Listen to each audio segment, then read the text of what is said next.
At Qingtang Academy, several students watched as a commotion broke out inside one of the classrooms. A student angrily shouted for someone to give back his sister's medicine. That student was Lin Yu, a senior at Qingtang Academy. He threatened to make them regret what they had done. This guy right here is our main protagonist. The two young men bullying him only laughed. One of them was Zhang Yang, another senior at Qingtang Academy. He arrogantly mocked Yu's threat, finding it hilarious coming from someone whose vitality score was only 0.62. Another student pointed out that Zhang Yang's vitality score was 3.5. Because of that, he advised Yu, who was even weaker than an ordinary person, to stop acting tough. The student added that if not for Yu's exceptionally talented younger sister, there was no way Yu would have even been accepted into the academy. Zhang Yang smirked and asked Yu whether he wanted the medicine back. Then he deliberately dropped it onto the floor while telling Yu to come pick it up himself. Yu shouted for him to stop and rushed forward to catch it. However, the vial hit the ground and shattered instantly. Yu froze in shock. At that exact moment, Zhang Yang grabbed him by the collar. Then he threw Yu straight into the trash bin. Zhang Yang coldly declared that trash belonged in the dumpster anyway. Suddenly, someone shouted that the teacher was heading toward the classroom. Yang's friend sneered that trash should stay together with other trash before the two finally walked away. Yu sadly stared at the wasted medicine scattered across the floor. It was the nutrient solution needed to maintain his sister's health. Now he would need to work overtime again just to earn enough money to buy another one. Deep down, he swore that Zhang Yang and Zhao Lei would eventually pay for this. Just then, Yu was surprised when someone extended a hand toward him. It was Lin Xin, another senior student at Qingtang Academy. She gently asked whether he was all right. Yu accepted her hand before quietly telling her that he was fine. He thanked her for helping him.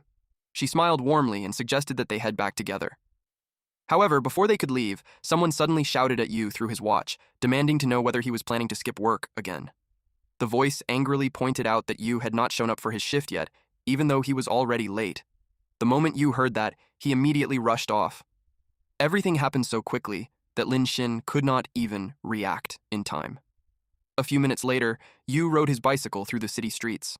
In the year 4832 of the old century, a cataclysm descended upon the world and brought with it a phenomenon known as the corruption. As humanity struggled against the crisis, people gradually began surpassing their physical limits and awakening supernatural abilities. Those who awakened such powers became known as warriors.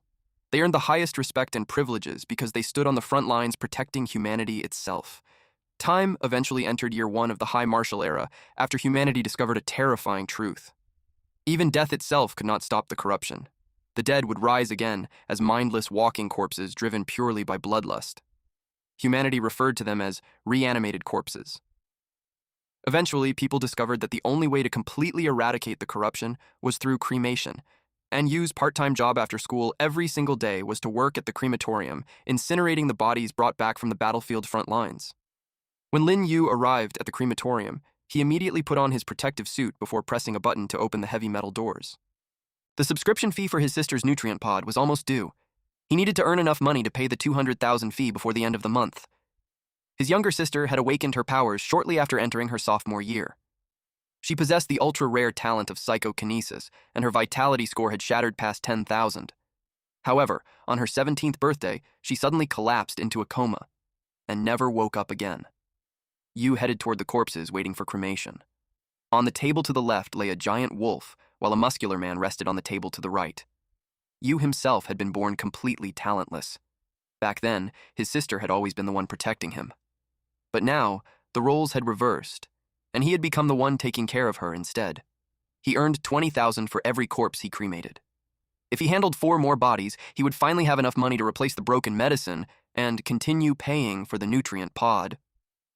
Yu pushed the man's corpse toward the incinerator. Suddenly, black mist began leaking out from the corpse's body. Every corpse delivered to the crematorium carried traces of corruption. Even the smallest mistake could result in a violent death or transform someone into a monster. That danger was exactly why the job paid such an absurd amount, despite barely anyone being willing to work there. However, Lin Yu suddenly sensed that something was wrong. He had never seen anything like this before. The black mist was swirling unnaturally toward the window beside him. Confused, he removed his mask while wondering what exactly it was. Then, the mist suddenly slipped through the vent. At that moment, Yu became deeply alarmed. His eyes widened in shock when the black mist suddenly shot directly into his forehead. He suddenly felt an overwhelming sense of comfort spread throughout his body. He wondered what exactly was happening to him. Then, within the black mist, silhouettes of warriors fighting on a battlefield began appearing before his eyes. Soon after, he witnessed the memories of the man whose body the mist had emerged from earlier. That man's name was Li Yang. A fellow soldier once asked Yang what he planned to do after graduation. With complete confidence, Li Yang answered that he was obviously going to join the military. Not long afterward, an officer congratulated Yang for successfully becoming a member of the new recruit company under the 38th Army's Special Operations Brigade. Yang proudly saluted and swore that he would never let down the country or its people. During training, their superior constantly reminded them that soldiers bled less in battle by sweating more during practice. Only by endlessly pushing their vitality and repeatedly breaking through their physical limits could they awaken the true potential hidden within their bodies. So Yang trained relentlessly. Later, he fought fiercely on the battlefield as urgent reports announced that the front defensive line had already been torn apart by alien beasts. Hill 301 was on the verge of collapsing at any moment. Yang shouted for everyone to kill the alien beasts and defend their homeland at all costs. And that was where Li Yang ultimately met his end. A screen suddenly appeared before Yu's eyes, displaying the message, Soul-Gazing System Loading. Yu's face instantly turned pale. He was horrified after realizing that he had just witnessed the past memories of a deceased warrior. Then the system notified him that the soul-devouring system had officially been activated. However, Yu failed to notice that the wolf lying on the nearby table had already stood back up.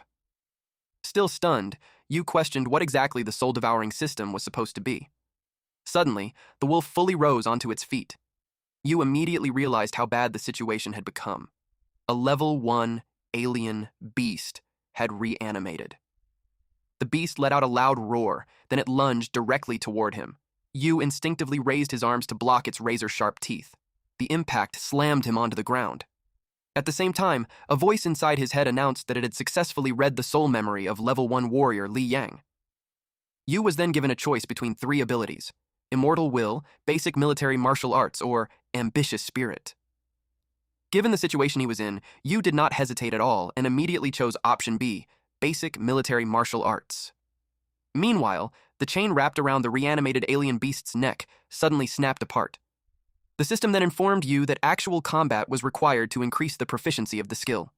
The alien beast's claws violently tore free. Then it swung toward him. Yu quickly slid backward to evade the attack. Suddenly he felt an intense surge of strength flow through his body, as though he had been injected with pure energy. His vision sharpened dramatically, allowing him to clearly track every movement of the jackalhound. The beast leaped toward him once again, but Yu successfully dodged it. Even so, he remained nervous, because the alien beast had nearly caught him just now. As Yu steadied himself, he realized that the military martial arts from Li Yang's memories had already become instinctive within his body, allowing him to fight naturally without thinking. The alien beast charged at him again. Yu dodged its claws. Then he drove a powerful kick directly into the creature's jaw. The impact sent the beast crashing violently onto the ground. After defeating the alien beast in a single move, Yu stood there in disbelief. He could not help but wonder when exactly he had become this strong. Then his thoughts immediately turned toward the soul-devouring system. A screen suddenly appeared before him, displaying the effects of the basic military martial arts skill. It increased physical stamina by 10% and granted the ability to identify an opponent's weak points. His current mastery progress with the skill had already reached 10%. Yu could barely believe it. He felt like he had encountered something completely miraculous. To him, this opportunity was nothing short of heaven-defying. Even so, he still could not understand why all of this had suddenly happened to him in the first place. He wondered whether everything was connected to that strange black-bluish mist from earlier. Suddenly, the system detected the corpse nearby and notified him that soul-devouring was available. Since the jackalhound's corpse was already lying right beside him, Yu decided to try something. A few moments later, we see Yu place the body inside a box. Quietly, he thanked the dead and wished for them to rest in peace. As he stared at the cremation chamber, he realized that the strange phenomenon earlier had occurred while he was incinerating a corpse. Because of that, he concluded that the same thing should happen again. The moment he touched the alien beast's corpse, black mist immediately flowed out from it. Then, the mist rushed directly into his body. Yu's eyes instantly changed color. And suddenly he let out a loud scream. Memories belonging to the jackalhound flooded into his mind. The creature had been endlessly hungry, devouring humans over and over, yet it was never satisfied. Yu nearly vomited from the horrifying experience. He wondered if those were truly the memories of the alien beast from when it was alive. At that moment, he realized something terrifying. The warriors fighting on the front lines had to face countless monsters like this every single day. Then another notification suddenly appeared before him. The system announced that it had successfully obtained the soul memory of a level 1 alien beast, the Jackal Hound, and instructed the host to choose one of the following abilities to cultivate. His options were Claw Skill, Devour Technique, or Chaos Consciousness. Yu suddenly realized that the glowing particles appearing during cremation were merely the trigger needed to unlock the soul-devouring system. He finally understood the mechanism behind it. By making contact with a corpse, he could devour its soul and read its memories. Now the only question was which ability he should choose. The moment Yu considered the possibility that the Devour technique might require eating people, he instantly felt sick to his stomach. There was no way he could ever handle something like that. In the end, he chose the Claw Skill since he had already witnessed its power earlier. To his surprise, his arm suddenly transformed into the clawed arm of an alien beast. The system informed him that the Claw Skill could switch his hands into a claw state during combat. His status window immediately updated. Basic Military Martial Arts Level 1, 10% progress, increased physical stamina by 10%, and allowed perception of an opponent's weak points. Claws. Level 1, 0%. Progress. Increased hand attack power by 5% and inflicted laceration damage on enemies. Yu stared excitedly at his transformed hand before blurting out that attacking with claws was unbelievably cool. Then the system informed him that the Soul Devour skill was currently on cooldown and would only become available again after 12 hours. Yu was surprised to discover that the ability even had a cooldown limit. Realizing there was still a huge amount he did not understand about the system, he decided he needed to properly study it first. So he sat down and started fiddling around with the interface. While reviewing the earlier battle in his mind, Yu remembered that the system had stated a skill's proficiency could increase through repeated use. Then he started wondering what exactly the word absorb meant. Soon, Yu arrived at a possibility. What if repeatedly absorbing the same skill allowed him to stack and strengthen it endlessly? Since he still was not completely certain about his theory, Yu decided that he would properly test it once he got another opportunity later. Then he discovered something surprising. The system itself also had levels. Yu immediately realized that the system could probably be upgraded as well, although there was still no clue about how to actually do it yet. For the moment, he decided it was smarter to focus only on the parts he currently understood and leave figuring out the system upgrades for later. As Yu clenched his fist tightly, he reflected on how practical the basic military martial arts had felt during the fight earlier. Because of that, he decided to use this opportunity to raise its proficiency as quickly as possible. He began visualizing Li Yang's training memories inside his mind. Then he carefully copied every movement. However, Yu quickly realized that the techniques became far more difficult toward the end. At that moment, he finally understood why ordinary students found military martial arts nearly impossible to fully master. Because Yu had inherited so much knowledge from Li Yang's body-forging techniques, the military martial arts no longer felt completely unfamiliar to him. Even though the movements were still difficult, it felt as if he had already practiced them thousands of times before. After going through an entire series of movements, Yu felt his body heating up intensely, so he removed his protective gear. At that moment, he realized that military martial arts were far more difficult than the basic body-forging techniques taught at school. Simply performing the sequence once had already left him somewhat exhausted. However, he also noticed something incredible. The vitality flowing through his body felt smoother and far more concentrated than before. Excited, Yu shouted that he wanted to do it again immediately. The next day, Yu was repeatedly called on in class until he finally jolted awake. The teacher immediately scolded him and demanded to know whether his parents had sent him to school just so he could sleep through lessons. She reminded him that there were only 2 months remaining before the college entrance exams. Then she bluntly stated that with Yu's current vitality level, he would never make it into a university anyway, and would probably end up working construction instead. The classroom instantly burst into laughter. Another student mocked Lin Yu by saying that with such low vitality, he probably would not even be strong enough to carry bricks properly. Yu quietly admitted to the teacher that he was in the wrong.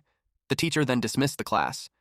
Deep down, however, she felt disappointed in him for not trying harder. In reality, Yu had simply become too excited after training the previous night. He ended up practicing military martial arts non-stop until morning without sleeping at all. However, despite all that effort, his proficiency had only increased to 11%. To you, that progress felt painfully slow. He realized that actual combat seemed far more effective for raising proficiency levels. At the same time, he also continued wondering whether repeatedly absorbing abilities would work as well. Just then, someone mocked him again by asking whether their young master still had not gotten enough sleep yet. Lei cruelly sneered that since you would never become a warrior anyway, he might as well drop out of school and take his vegetative sister out onto the streets to beg for money instead. You simply glared at Lei, but Lei immediately sensed that something about you felt different now. Shin scolded Lei for going too far. However, Lei coldly replied that it was none of her business. Without saying another word, you grabbed Shin's hand and started walking away with her. He decided it was better to stay away from Lei before they ended up catching his stupidity too. Shin instantly blushed. She suddenly realized that you somehow looked much more handsome than before. Even his physique appeared noticeably better compared to earlier. Behind them, Lei angrily shouted that you was acting like a coward. He mocked him by saying that a piece of trash was so afraid of getting beaten up that he could only talk tough before running away. That immediately made you stop walking. He turned around and calmly suggested that they head to the martial arts room for a match instead, especially since Lei seemed so desperate to get beaten. The surrounding students instantly burst into laughter. One student pointed out that Lei's vitality level was already 2.7, meaning he had officially reached the standards of a quasi-warrior. The school had even granted him special combat training because of it. Another student scoffed and remarked that a useless trash bag who spent class sleeping should never provoke someone like Lei. However, Yu calmly continued and proposed that the fight would simply be a free sparring match at their own risk. Lei smirked coldly before reminding you that he was the one asking for it. Students rushed across the campus after hearing that two high school seniors were about to spar inside the martial arts room. Many became excited, saying it had been a long time since they last watched a real sparring match and that this one would definitely be entertaining. Lei and Yu stood facing each other at the center of the room. Lei's friends laughed confidently, convinced that since Lei's vitality was much higher, he could end the fight with a single punch. Zhang Yang was absent that day, so Lei decided to personally teach Lin Yu a lesson in his place. The school's special combat training was originally designed for talented students with high vitality like him, and he planned to use Yu as the perfect opportunity to show off the results while establishing dominance. Yu calmly remarked that Lei was nothing more than a barking lapdog trying to posture. Lei instantly became irritated and snapped at Yu for talking too much. Meanwhile, Shin quietly worried for Yu's safety. Suddenly, Yu grabbed Lei's hand. Then he reminded both Lei and Zhang Yang that he had already warned them before. One day, they would regret provoking him. Lei froze in shock. He could not believe that a useless piece of trash with only 0.62 vitality possessed more strength than him. Yu forcefully yanked him forward. Then he slammed his knee directly into Lei's jaw. Immediately afterward, Yu punched him straight to the ground. Lei's body slid violently across the floor toward the other side of the room. Panic instantly filled Lei's face after noticing one of his teeth had fallen out. Yu coldly warned him that if he ever insulted his sister again, then next time, losing a single tooth would be the least of his problems. After saying that, Yu grabbed his bag and turned to leave. However, Lei suddenly noticed a sword lying nearby. He grabbed it and charged toward Yu from behind. Yu immediately sensed the attack and countered by transforming his arm into a claw. Lei instantly collapsed onto his backside in fear. Yu calmly asked whether he still wanted to continue the fight. The surrounding students stared in complete shock after witnessing Yu's hand suddenly transform into a clawed beast arm. Lin Shin looked at Yu in amazement and exclaimed that the ability looked unbelievably cool, far better than relying on ordinary weapons.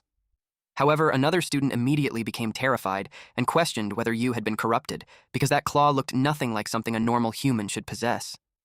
Lei nervously stammered, before he could even finish threatening that Zhang Yang would never let Yu off for this. Yu calmly replied that he would be waiting for him.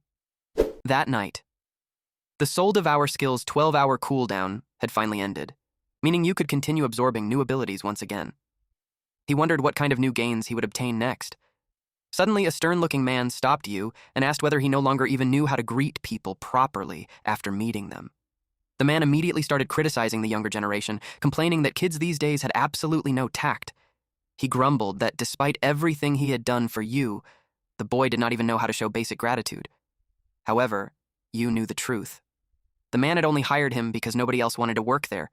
If the pay had not been so good, Yu himself would never have stayed either. The man informed Yu that a large batch of corpses had been delivered for cremation that day. Then, he urged Yu to hurry up and start working, instead of standing around slacking off. After saying that, the man left. Yu entered the room where the corpses had been lined up in rows. He immediately noticed that the number of soldiers' corpses arriving recently had been steadily increasing. As memories from earlier resurfaced in his mind, Yu remembered witnessing scenes of the frontline defenses collapsing under endless waves of alien beasts. That made him wonder whether the borders were truly approaching a dangerous breaking point. However, he quickly dismissed the thought. If something that serious had actually happened, then surely it would already be all over the news. Even so, Yu firmly resolved to strengthen himself as quickly as possible no matter what. Standing before another corpse, Yu quietly apologized to the fallen soldier. Then he gently touched the warrior's forehead, causing black mist to emerge from the body. Yu noticed that the soldier's uniform looked extremely similar to Li Yang's uniform from earlier. Because of that, he guessed that there was a high possibility he could obtain the military combat art skill again. After absorbing the mist, the system announced that it had successfully read the soul memory of first-class soldier Wang Muyang. Yu was then instructed to choose one of the following abilities to cultivate: military combat art, corrupted team badge, or courage to perish together. Without hesitation, he selected military combat art once again. He already knew that absorption was one of the methods used to increase skill proficiency. Now he was finally about to confirm exactly how it worked through the results of this choice. Yu then requested the system to display his personal details. A status window immediately appeared before him, revealing that his beginner military combat art had successfully advanced to level 2 with 10% proficiency. The upgraded skill now enhanced his base physical fitness by 20%, allowed him to perceive an opponent's weak points, and even granted him the ability to predict enemy attacks half a second before they happened whenever an opponent launched an attack. Yu became excited after discovering that repeatedly absorbing the same skill could directly upgrade it. At that moment, he concluded that he would eventually be able to raise his skills to the maximum level extremely quickly. However, the system then informed him that the Soul Devour skill had once again entered cooldown and could not be used again for another 12 hours. Only then did Yu remember that the ultimate skill came with a cooldown restriction, meaning he could not endlessly spam it whenever he wanted. Since he had no choice but to wait, Yu decided to spend the remaining time continuing to improve his military combat art proficiency instead. At the front line, workers carefully carried a man's corpse onto the transport vehicle. His cervical vertebrae had been completely shattered, leaving only torn flesh and skin barely holding his neck together. They had to move him extremely carefully to prevent the head from separating entirely. Nearby, truckloads of jackal hound corpses were also being loaded into the transport vehicles. One of the workers loudly announced that corpse transport vehicle number 1 had been fully loaded and was ready to depart. The driver immediately started the engine. Then the transport vehicle slowly drove away from the front line. However, none of them realized the horrifying truth hidden within the mountain of corpses they were transporting. Something inside was still alive. And it was a ferocious alien beast. Meanwhile, at the academy, several bullies blocked Shin's path on the staircase. They surrounded her while openly intimidating her. Zhang Yang instructed her to tell Lin Yu to meet him at the sports field after school because he wanted to have a little talk with him. If Yu lost, then he would have to kneel down and personally apologize to Lei. Only then would Zhang consider the matter settled. Then he threatened Shin directly, warning her that if she refused, she would not be leaving the corridor safely that day. Shin argued that Lei had been the one who attacked first. She pointed out that they were clearly the bullies and that Yu had done absolutely nothing wrong. Lei instantly became annoyed and told Zhang Yang to stop wasting time talking to Shin because she was obviously siding with Yu already. He even accused her of happily laughing while Yu beat him up the previous day. Shin angrily shouted that he was spouting complete nonsense because she had never done anything like that. Suddenly, one of the boys snatched the notebook from her arms. The bald student laughed mockingly while asking why she looked so nervous.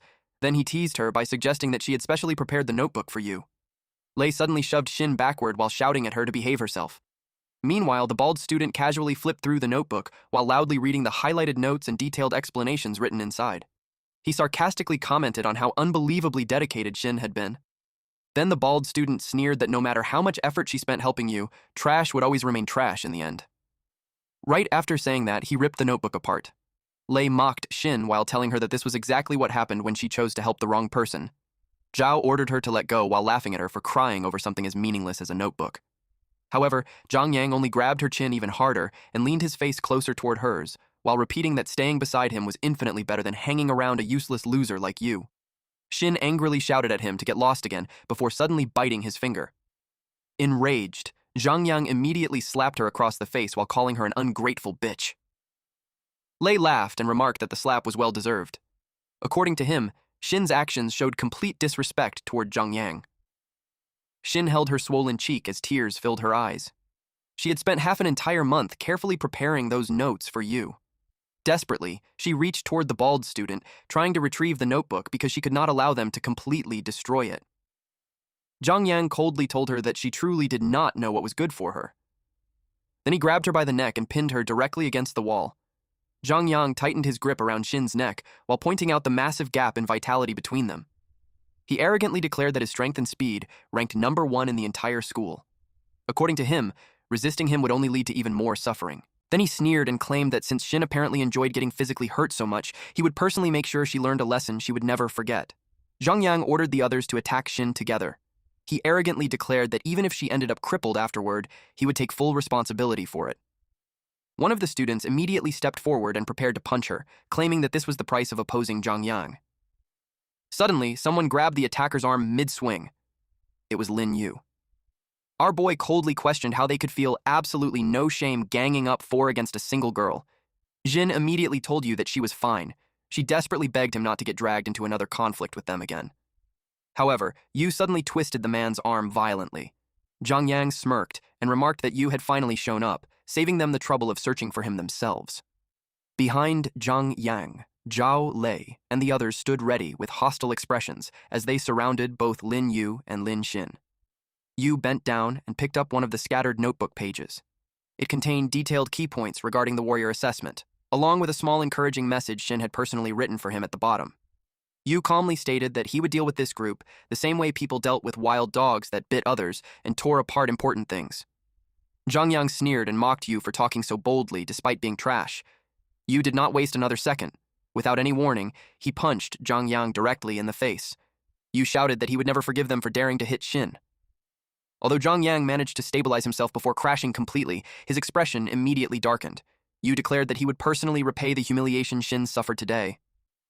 The surrounding students stared at Lin Yu in total disbelief, wondering whether he had completely lost his mind for daring to speak to Zhang Yang like that. They could barely believe it. Yu had already beaten Zhao Lei the day before, and now he even intended to challenge Zhang Yang himself. Lei loudly encouraged Zhang Yang to beat Yu to death. At that moment, a powerful pressure burst out from Zhang Yang's body. He remarked that he had never realized Yu possessed this much backbone before. However, simply beating Yu there would be far too merciful. Instead, Zhang Yang publicly announced that 3 days later, they would settle everything in an official duel at the central training grounds. He declared that if Yu won, he would personally apologize, compensate him, and guarantee that he would never cause trouble for him again. Then Zhang Yang threw the Qingteng Academy public duel application form directly toward Yu. However, if Yu lost, he would have to kneel before the entire school, publicly admit that he was trash, and voluntarily withdraw from the academy.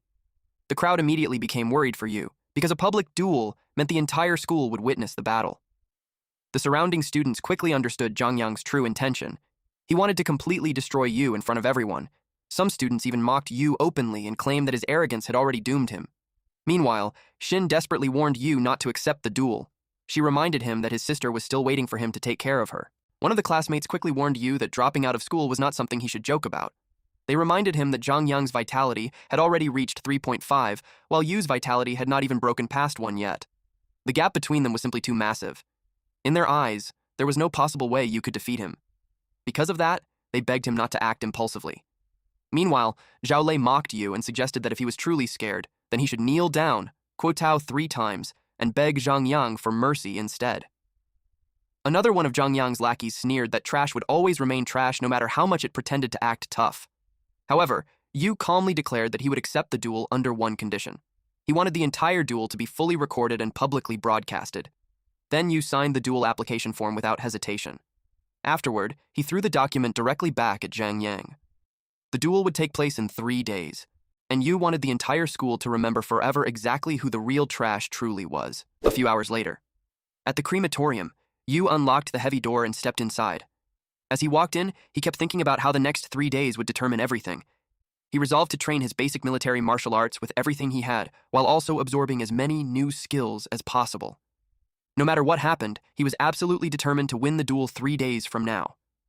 A man suddenly informed him that the latest batch of corpses had been transferred there because crematorium Number 1 could no longer handle the overwhelming workload by itself anymore. Yu was surprised to hear that since crematorium number 1 was normally responsible for processing the corpses of far more powerful alien beasts. The man proudly replied that the influx of corpses simply proved how capable their crematorium truly was. Then he loudly praised Mr. Wang, claiming that everything was possible because of his excellent leadership. He also mentioned that Wang was a teachable kid and currently possessed the highest vitality among all the workers there. He advised Yu to work harder as well and promised that he would treat him properly in the future. However, the next second, the man suddenly shouted at Yu and demanded to know whether he planned to stand there forever doing nothing. He reminded Yu that if he still wanted to get paid, then he needed to hurry up and get back to work immediately. Yu replied that he was already going. Deep down, though, he thought about how this old geezer switched attitudes faster than flipping pages in a book. Then he loudly shut the door behind him. Meanwhile, inside Incineration Room 7, Wang realized that he would have to work overtime because of the sudden flood of alien beast corpses arriving that night. Then, something suddenly moved. Wang froze in surprise. The corpse behind him abruptly stood back up. Before he could even react, the creature clawed him to death. Then the monster dragged Wang's corpse away and quietly shut the incineration room door behind it. Meanwhile, Yu suddenly heard someone scream from incineration. Room 6. However, the crematorium quickly fell silent again, making Yu wonder whether he had simply imagined the sound. In the end, he decided to ignore it and return to work instead. The moment he entered the room, he was surprised to discover that all the corpses assigned to him that day were alien beasts. Because of that, he realized he would not be able to improve his military combat art through absorbing soldier memories that night. Still, he tried to stay positive by thinking that fewer frontline soldier casualties was ultimately a good thing. However, one particular corpse immediately caught his attention. Something about its tail looked strange. Yu was certain that the color had looked different earlier, so he carefully observed it more closely. That only made him more confused because the scales appeared to be changing colors. Suddenly, the corpse lunged directly at him. Yu was shocked. He barely managed to dodge in time. The moment the alien beast landed, it immediately turned toward him again. After that, the beast disappeared. Yu froze in surprise after realizing something horrifying. The creature had never crawled out of the corpse in the first place. It had been perfectly camouflaged among the rotting flesh the entire time. At that moment, Yu realized that monsters had been sneaking in through this exact method all along. And he knew that if he didn't do something now, this entire place would turn into hell. He closed his eyes and sharpened all of his senses. Using the insight granted by his military combat art, he searched for the alien beast's weakness.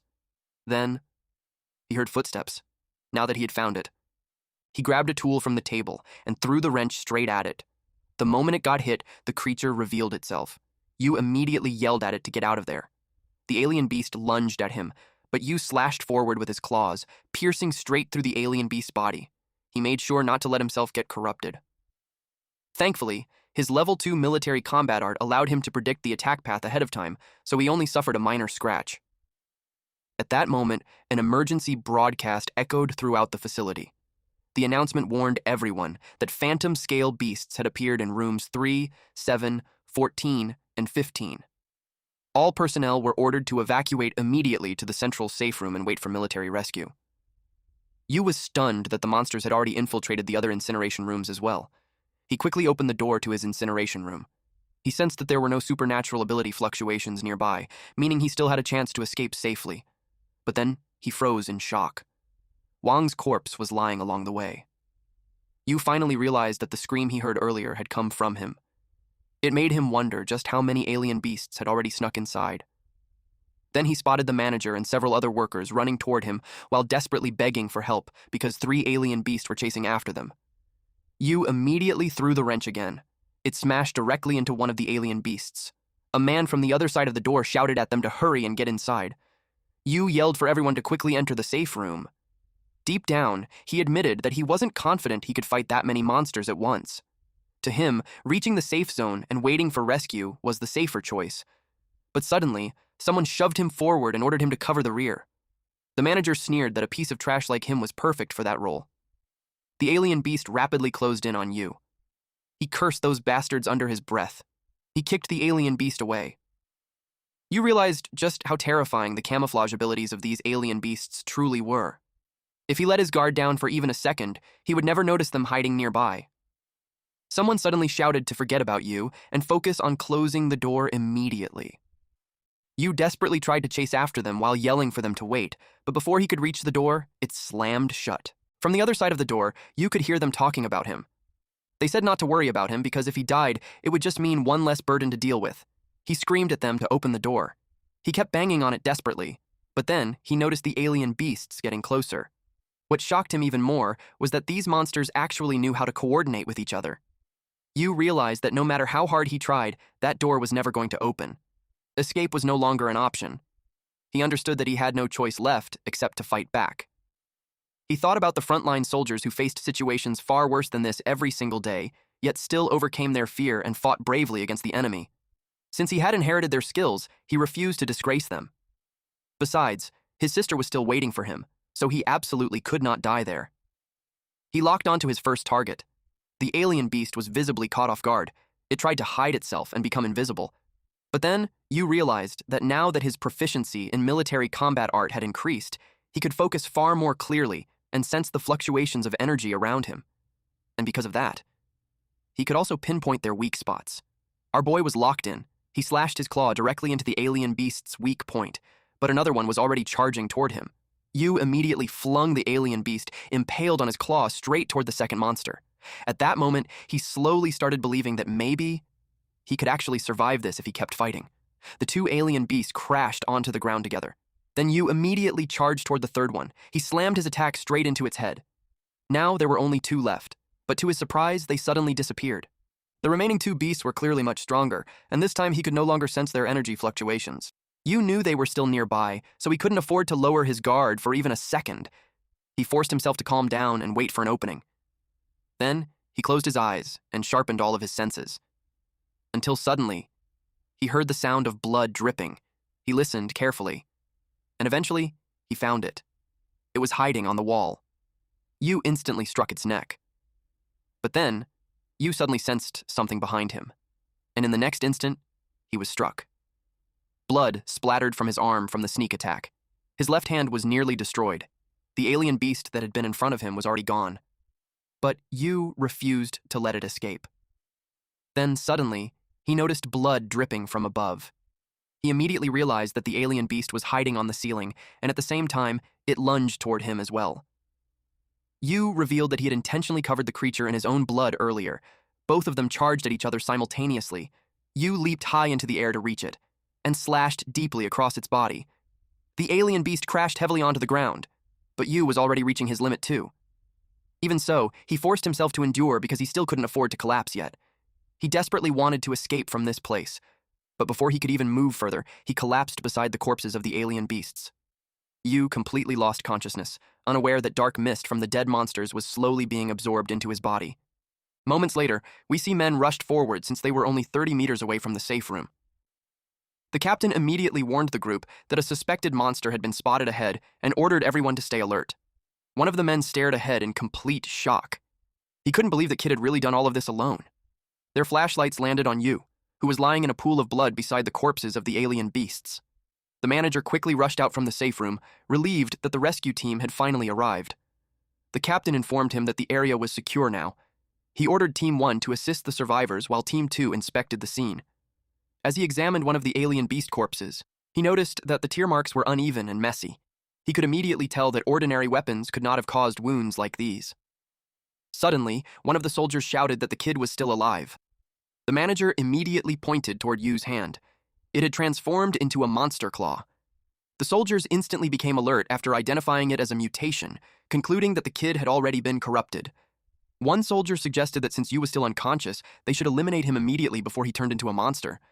But the captain suddenly ordered everyone to wait after noticing Yu's hand changing again. The manager nervously asked what they were waiting for. He claimed that if the kid woke up, everyone there would be doomed. But deep down, the manager simply couldn't allow Yu to survive. Otherwise, the truth about setting him up would eventually be exposed.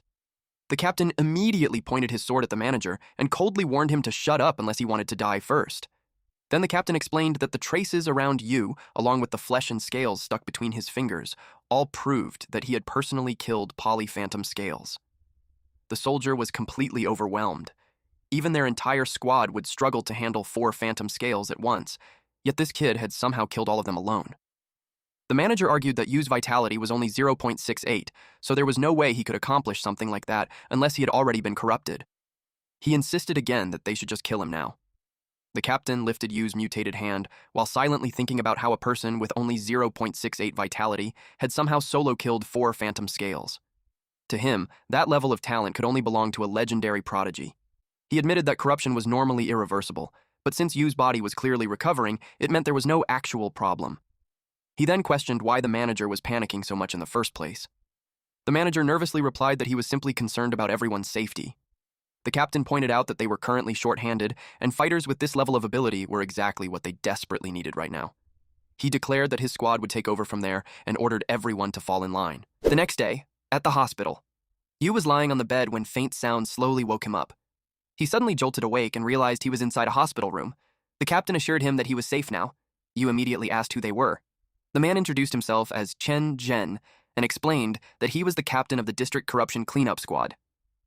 Chen Zhen told him that he came there personally to apologize. He explained that the alien beast invasion from last night happened because of their failure, and because they arrived late to the rescue operation, Yu had been placed in extreme danger. He sincerely apologized for it. Yu replied that everything had happened too suddenly, so it wasn't really something they could have prevented. Captain Chen then told him that he had managed to kill 4 phantom scales by himself, and one of them had even reached the elite level. Then he directly asked Yu if he wanted to become a warrior and join their squad. Yu smiled in disbelief and asked if something like that was really possible for him. Captain Chen explained that most people would hesitate after hearing such an offer, yet Yu looked genuinely excited instead. That made him curious why Yu wanted to become a warrior so badly. Yu explained that he had seen far too many monsters and far too many brave warriors sacrificing their lives at the crematorium. And recently, the number of warriors dying had only continued to increase. So rather than staying behind and waiting helplessly for death, he wanted to fight back himself so he could better protect his family. Captain Chen nodded and told him that was a good mindset. However, before officially joining the squad, he would first need to pass the warrior selection trial. Deep down, Captain Chen thought that this kid possessed not only talent and strength, but also the resolve to sacrifice himself for the sake of his family. In his eyes, Yu clearly had tremendous potential, but Yu suddenly became discouraged because the warrior selection trial normally required a vitality level of at least 3 or higher. Then, Captain Chen revealed that Yu had already met the qualifications now. He handed him a recommendation letter. He informed Yu that the trial would begin in exactly 1 month. Before leaving, Captain Chen reminded him to prepare well for it. Yu felt genuinely happy because once he became a warrior, he would gain access to the best medical resources available. That meant there might finally be hope for curing his sister's illness. At that moment, the system began reading the soul memory of the elite-level phantom scale. Yu immediately recognized it as the same soul he had absorbed the previous day. The system instructed him to choose one of the following abilities to cultivate: Scale Armor Defense, Claw Enhancement, or Aura Camouflage. Yu became excited as he realized that his desperate fight last night had not been meaningless after all. Then he started wondering which ability he should choose. He realized that the hard scales possessed incredible defensive power and could withstand heavy damage. He also understood that Claw Enhancement would further increase his offensive strength. Then, he remembered how terrifying the alien beast's Aura Camouflage ability had been. If it weren't for the blood dripping from the creature earlier, that elite-level camouflage would have been absolutely perfect. After thinking it through, Yu decided to choose that ability instead. The system informed Yu that the duration of Aura Camouflage depended entirely on the host's physical stamina. The ability allowed the user to completely conceal their aura and blend perfectly into the surrounding environment. Yu quickly realized that the hiding effect was still incomplete, meaning he needed far more practice to fully master it. He then reviewed the details of his current skills. First was Basic Military Martial Arts Level 2. It increased physical stamina by 20%, allowed him to detect an opponent's weak spots, and even predict attack directions less than half a second before the enemy moved. Then there was Claw Level 1, which enhanced hand attacks by 5%, while also inflicting tearing damage on enemies. Lastly, there was Aura Camouflage Level 1.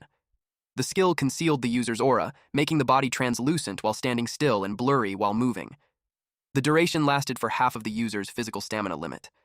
Since he could not devour souls for the time being, Yu decided to push his current abilities to their absolute limit through training alone. Now, he finally had another trump card prepared for his duel against Zhang Yang next week. After that, our boy started his training. Aura camouflage was far more than simple invisibility. It was the ability to become one with the environment itself. During one of his training sessions, a bird suddenly landed on his shoulder. At that moment, you realized he still couldn't deceive animals yet. That made him understand that he needed to suppress and control his own energy as much as possible, just like the monsters did. Because of that, he continued training relentlessly, even late into the night. Eventually, you began sensing that both his concealment range and the level of invisibility were gradually improving.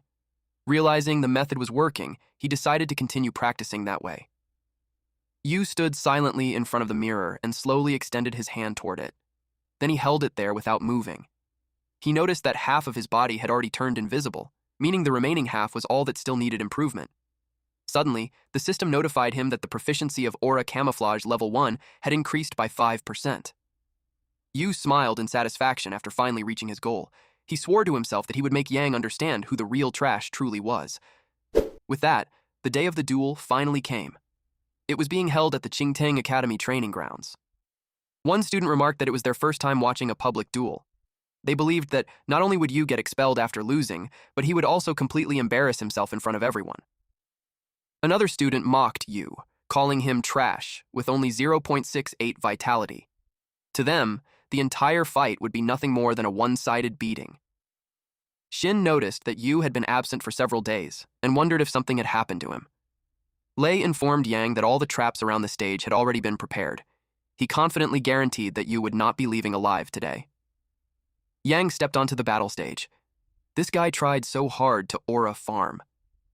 But boy, you don't look cool. Then he mockingly asked where that trash Lin Yu was.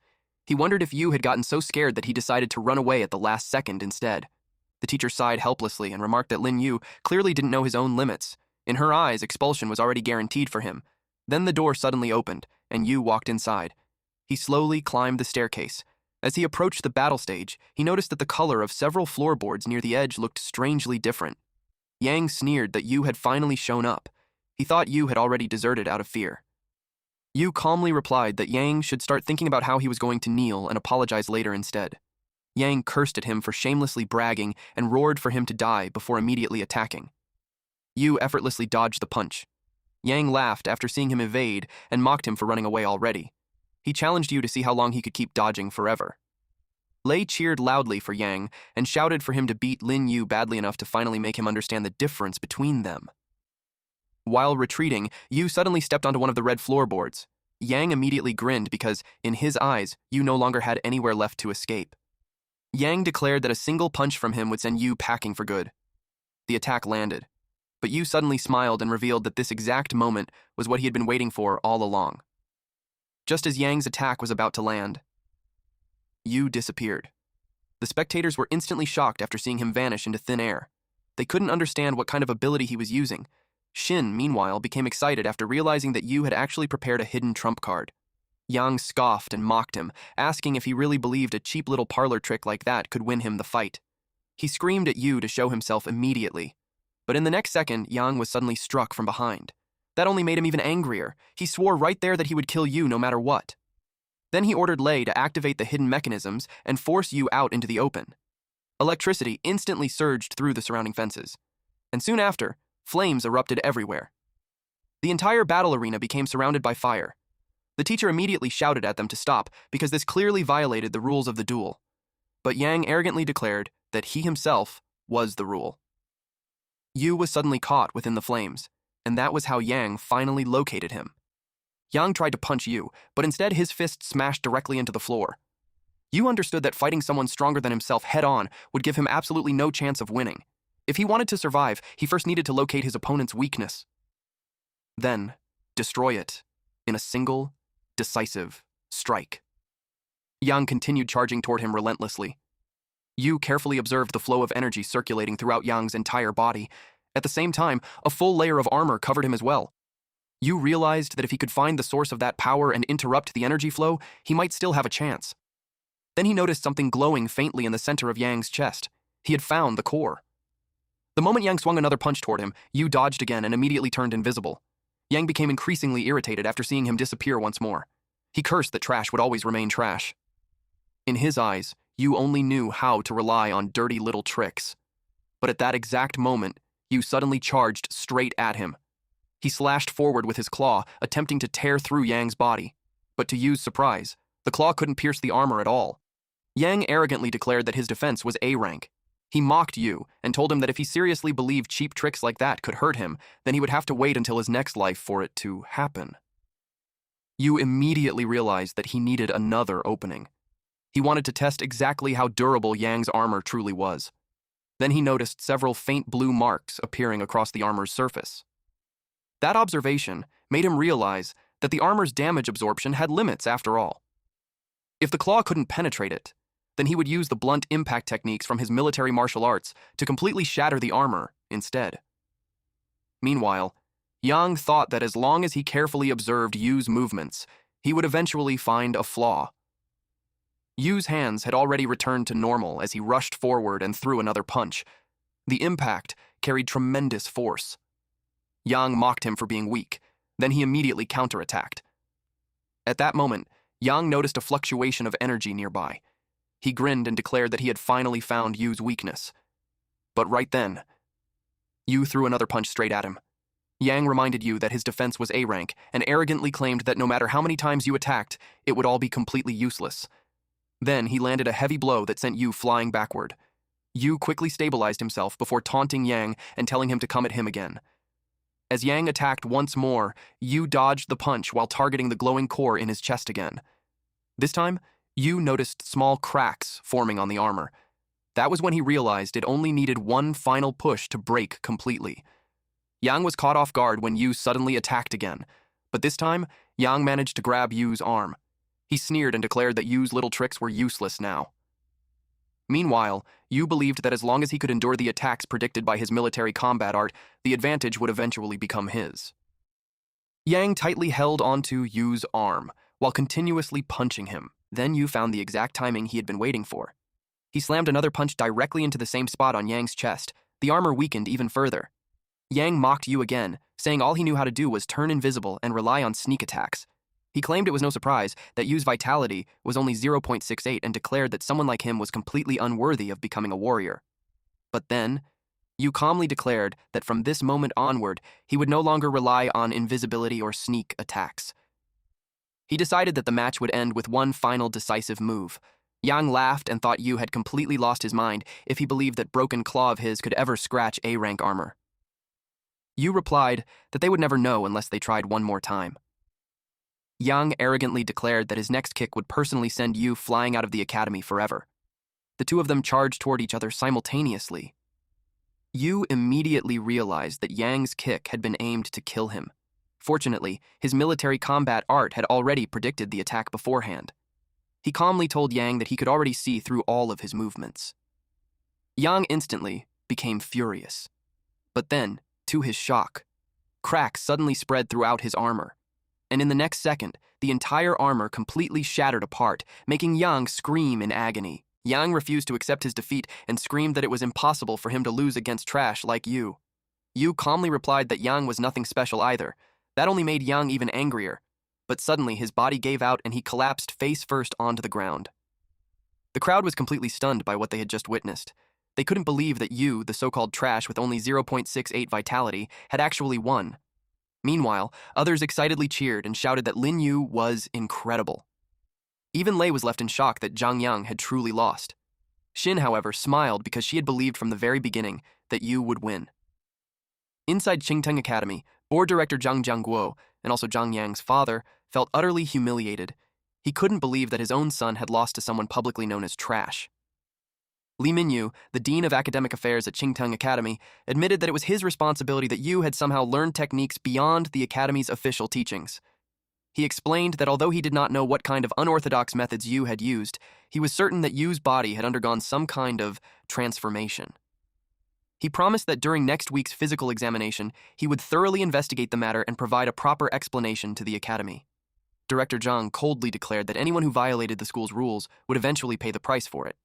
Minyu assured Director Zhang that he would absolutely deliver a satisfactory result. Director Zhang then warned Yu that there were certain people in this world he simply could not afford to offend, and that his ignorance would eventually come back to haunt him. As Yu walked down from the arena, he suddenly received a message. Captain Chen informed him that starting that day, he would officially begin working part-time at the crematorium. The message explained that the place often handled high-risk monster corpses along with human remains, so Yu was told to stay cautious and prepared at all times. He was slightly surprised to suddenly receive a direct message from Captain Chen. He quickly realized that the crematorium not only offered extremely high pay, but also gave him opportunities to come into contact with even stronger abilities. Since it was still early, Yu decided to visit the hospital first to see his sister. At City Central Hospital, Yu visited his sister's medical pod. Her body was wrapped in bandages, while multiple machines remained connected to her to keep her alive. Yu softly told her that he had come to see her. Back when Yu was a child, other kids constantly mocked him. They said that with such pathetic vitality, he was worse than a dog and would remain crippled for the rest of his life. One boy even repeated what his father had said, that Yu would never have any future at all. But suddenly a girl angrily stepped forward and demanded to know how they dared bully her younger brother. She threatened to beat them all into a pulp if they continued. The boys immediately called her a tigress before running away in fear. She shouted after them that if they ever badmouthed her brother again, she would never let them off. Yu gently told his older sister not to get angry over them, but she told him not to listen to those idiots. To her, Yu was the best no matter what anyone else said. Yu remembered how his sister had always protected him ever since they were children, and because of that, no matter what happened, he swore he would definitely find a way to cure her illness. Just then, someone informed him that they needed to discuss his sister's condition. Yu immediately told the doctor to continue. The doctor explained that, as Yu already knew, his sister's illness had been caused by accidentally consuming food contaminated with corruption. At the current stage, all they could do was maintain her most basic vital signs. However, the corruption inside her body had recently worsened at an alarming rate and had already spread into her internal organs. At this pace, she likely had only half a year left to live at most. Yu was shocked to hear that. Her condition had always been stabilized through medication, so he couldn't understand how things had suddenly deteriorated so badly. The doctor explained that based on their analysis, Yu's sister had likely developed resistance to the medication after taking it for such a long time. Yu desperately asked if there was any other possible way to save her. He swore he would do absolutely anything as long as it meant saving his sister's life. The doctor admitted that there was one possible method, but realistically, it was nearly impossible. Yu immediately demanded to know more. The doctor explained that if they could obtain a sunstone capable of suppressing corruption, it might be possible to stop his sister's condition from worsening. However, the sunstone was considered a national treasure and was not something the state would easily allow anyone to use. He added that even back then, when Yu's sister had been regarded as a once-in-a-generation prodigy heavily valued by the state, they still refused to use the sunstone after she fell into a coma. So with her current condition now, there was even less chance they would agree to use it. Yu thought about how his sister's talent had once been so overwhelming that she had outshined an entire generation. He simply couldn't understand why the state had refused to save her back then. To him, it felt completely unreasonable. Even so, Yu swore to himself that no matter the reason, whether it involved obtaining the sunstone or finding another method entirely, he would never give up on saving his sister. At Crematorium 1, Yu was making his way toward Room 3. Yu realized that since the sunstone was tied directly to the state, the only way forward was for him to grow stronger and become a warrior as quickly as possible. As he looked around at the corpses, he wondered if the frontline situation had become even worse recently. There were barely any alien beast corpses now, while human remains were piling up everywhere instead. Yu silently prayed for the dead lying before him, but suddenly one of the corpses behind him slowly stood up. Then it began walking toward him. Yu immediately sensed it. He instantly became alert as the reanimated corpse charged straight toward him. The reanimated corpse charged straight at Yu. Yu quickly sidestepped and avoided the attack. He was stunned to see that the warrior had become a reanimated corpse. It let out a deafening growl. Yu panicked when he realized that the frontline warrior had been corrupted. It hurt him to see a warrior who had sacrificed everything for his country and fought until his final breath end up like this. The reanimated corpse rushed straight at Yu again. A heavy strike crashed into Yu's forearm. Yu recognized its stance as military martial arts. Since corrupted humans had no consciousness, the creature was clearly fighting through muscle memory alone. And fixed patterns always came with fixed openings. Yu predicted a right straight punch, followed by a forward lean that would leave its lower stance unstable. The reanimated corpse swung its arm down with a powerful overhead strike. Yu smoothly ducked beneath it. Then, he drove a heavy kick into the monster's midsection. The impact sent the creature staggering backward, giving Yu the opening he needed. It was time. Yu slammed his elbow into its nape with full force. The heavy blow sent the reanimated corpse crashing into the wall. Yu quietly asked for forgiveness. But as it lay on the ground, the reanimated corpse suddenly started pulling itself back up. Black energy surged from its body, its muscles swelled, and its eyes glowed bright red. Startled, Yu leaped backward and wondered what was happening. The reanimated corpse transformed into a massive and terrifying monster. Yu stared in shock. The monster swung its massive fist, forcing him to block the heavy strike with both arms. He immediately noticed that its strength and speed were on a completely different level. The monster rushed in for another attack without giving him time to recover. Yu ducked and aimed for its torso. But suddenly, a massive mouth filled with razor-sharp teeth split open across the monster's stomach. Yu narrowly avoided the second mouth as it snapped toward him. The monster immediately lunged at him. A massive explosion erupted as Yu was blasted into the wall. He realized that its appearance wasn't the only thing that had changed. Even its attack patterns had become those of a true monster. A memory flashed through his mind. Li Yang had fought bravely, shouting for everyone to kill the alien beasts and defend their home and country. Yu had witnessed with his own eyes what a true warrior looked like. He finally realized why he hadn't been fighting at full strength. Deep down, he still saw his opponent as a warrior. Yu knew that becoming a monster was never what his opponent wanted, so he vowed to help his senior one last time. Yu focused and spotted its weak point, the heart. He charged forward with all his strength. The monster reached for him with its massive hand, but Yu swiftly slipped past it. As he stared at the monster, Yu wished for his senior to finally rest in peace. Then, he drove a devastating strike straight through the monster's chest. The reanimated corpse reeled back in agony as Yu's blow pierced its heart. Yu slammed the creature into the ground, completely shattering the floor beneath them. A system notification appeared, congratulating him for upgrading his military martial arts to level 3 intermediate. Yu realized that if his senior had still possessed his human consciousness, he wouldn't have stood a chance against him. Thick corruption rapidly poured from the monster's chest. Suddenly, a massive wave of dark energy erupted from its body. Yu immediately covered his nose when he realized the corruption was spreading. He rushed toward the door, but cursed when he realized that it required confirmation from both the inside and outside to open. Once a human became corrupted and started decaying, the process could no longer be reversed. If Yu stayed inside the enclosed room any longer, he would also become infected and turn into a monster. A swirling torrent of dark purple energy closed in around Yu. Yu refused to let the corruption infect him, but when he opened his eyes, he was shocked to discover that he hadn't been corrupted. Suddenly, something caught his attention. The dark energy started flowing backward before being absorbed into a corpse lying on the table. Yu immediately tensed, fearing that another reanimated corpse was about to rise. He watched the body carefully, but it didn't move. To make sure, he cautiously poked the corpse. That was when he realized the corruption was actually being drawn into the pendant around its neck. Yu was stunned to discover that the pendant could devour corruption. He remembered a doctor explaining his sister's condition. The doctor had said that she became ill after accidentally eating food tainted with corruption. For now, her nutrient pod could only keep her basic vital signs stable. The doctor had added that a sunstone could suppress the corruption and stop her condition from getting worse.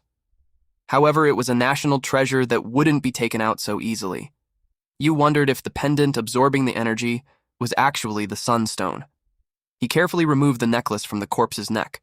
Holding it tightly, he smiled with joy as he realized that his sister could finally be saved. A loud crash echoed through the room as the door slammed shut to begin the cremation. Standing before the flames, Yu thanked his senior and quietly asked for forgiveness. The fire completely engulfed the corpse on the table. Suddenly, dark energy drifted into the air. The black wisps forced their way into Yu's mind. He was suddenly pulled into a vision of the dead man's past. A young Yang Junlong had been accepted into Huaxia Central Medical University. He was overjoyed that he had succeeded. Junlong devoted himself to laboratory research. Since the potions on the market were too ineffective, he was determined to develop better ones to help the warriors. Outside the director's office, his master proudly called him his final disciple. The man promised that Junlong would one day inherit his legacy and become the dean.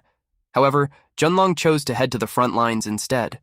Carrying his medical equipment through the war zone, he hoped to develop better medicine based on the warrior's actual conditions.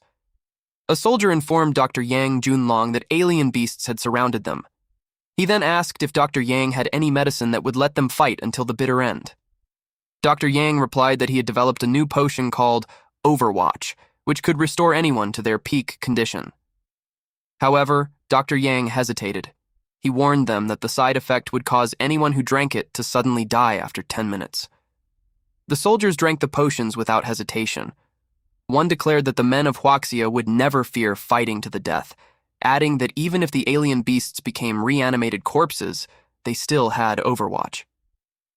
Another soldier declared that he was willing to use those 10 minutes to protect Huaxia's brief moment of peace. The soldiers charged into battle against the alien beasts while Dr. Yang watched from above. After seeing everyone's reaction to the potion, Dr. Yang realized that he might be able to improve it even further. He later developed a new potion called Life Enchantress. You realized that drinking Life Enchantress could inject an immense amount of life force into someone. The system prompted you to choose one of 3 abilities to cultivate: Potion Mastery, Broken Pen, or Healer's Benevolence. He chose Potion Mastery. The system congratulated him for acquiring the expert-level passive ability Potion Mastery. It also granted him 3 potion recipes: Ascending Dragon, Overwatch, and Life Enchantress.